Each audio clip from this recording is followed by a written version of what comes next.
ব্যাপারটা হলো কখনো কখনো আমরা আল্লাহর পরিকল্পনা বুঝতে পারবো না।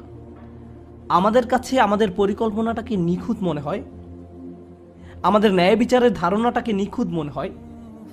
কেউ হয়তো আপনার সাথে অন্যায় করছে, মিথ্যা বলছে বা প্রতারণা করছে, আপনাকে অপমান করেছে, আপনার নামে কুৎসা রটিয়েছে, কিন্তু আপনি দেখতে পাচ্ছেন সে খুব মনের সুখে চিকেন বিরিয়ানি খাচ্ছে।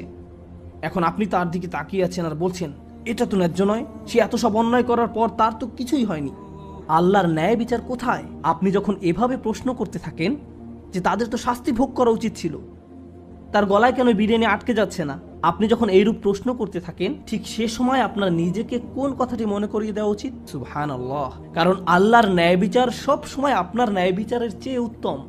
আল্লাহর পরিকল্পনা সব সময় আপনার পরিকল্পনার চেয়ে শ্রেষ্ঠ। আল্লাহ সব সময় এমন সব বিষয় জানেন যা আপনি জানেন না। আপনি হয়তো মনে মনে ভাবতে পারেন, কিভাবে এরা এত ছাড় পেয়ে গেল?